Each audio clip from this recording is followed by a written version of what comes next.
Welcome to the TMC Newsroom. Rich Tehrani here. Thanks for watching. We're at IT Expo West 2012, and we are in Austin, Texas. On our program is Glenn Goldberg, who's the CEO of Parallel Communications Group.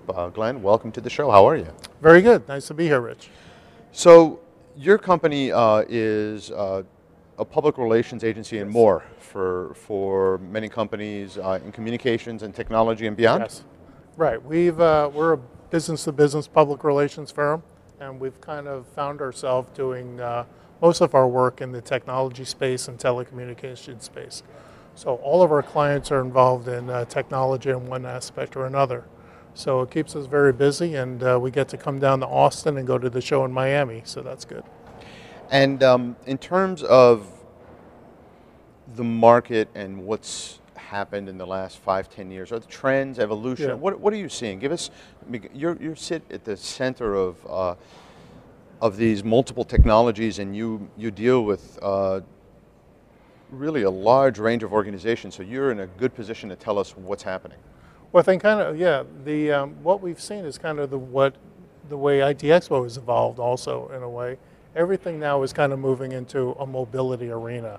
And maybe I'm overstating the obvious, but in the past, 3-4 years, we have clients that would never even consider themselves in the mobile space, are now actively engaged in that.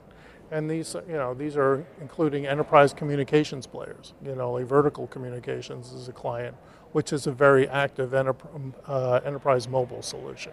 Mobile payments is huge. Mobile security, huge. Even infrastructure clients that we have, they're all getting into the mobility space. And I see that's kind of what's evolved also with IT Expo. There's a big track in terms, the Latin American conference, for example, has a big mobility component, cloud obviously. So that's really one of perhaps the biggest trend with real meat on the bones that we've seen.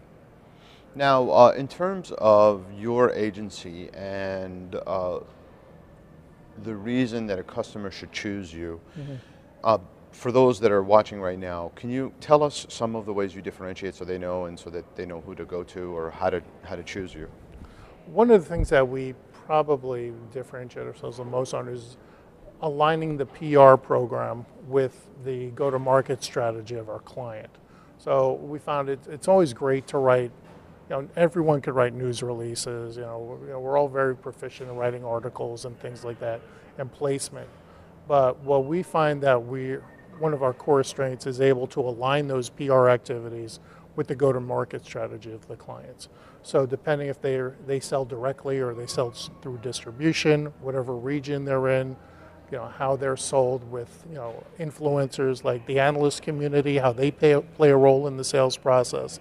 That's how we structure our PR programs. So it's really aligned with those sales strategies.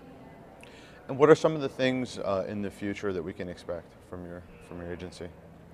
We're right now have I'd say a toehold in Europe. We have a couple of clients in Europe. We want to expand in that region some more. We're also looking we don't want to just generally go out for new business. We want to, if there's a company out there that we could help and it fits in with us, from a philosophical standpoint, that's fine, we'll talk with them. There's a lot of activity in certainly Asia Pac and Latin America.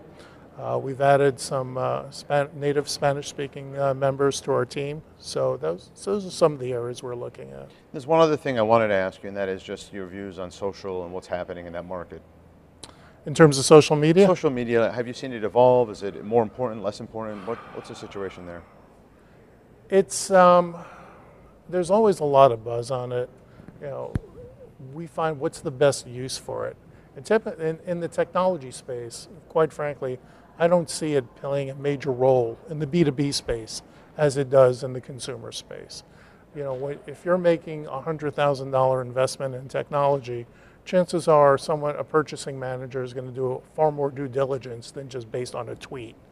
So getting the content out there. Well said. Yeah, getting the content out there, it's very, very good for that, to repurpose material, continue to get the story out there. But it's kind of like the Wild West. Once you get a story out there, there's no facts, there's no editorial background to see what's real, right, what's a farce, quite frankly, sure, and things spin out of control real carefully. So it's still, I know this is something we've talked about a couple years ago. Back then we said it's still a work in progress. I really don't see it changing. I still see that social media has a role in this, in B2B PR. We're still not sure how big a role. Excellent. Thanks for Okay. being here, Glenn. This was a pleasure. Okay, thanks a lot, Rich.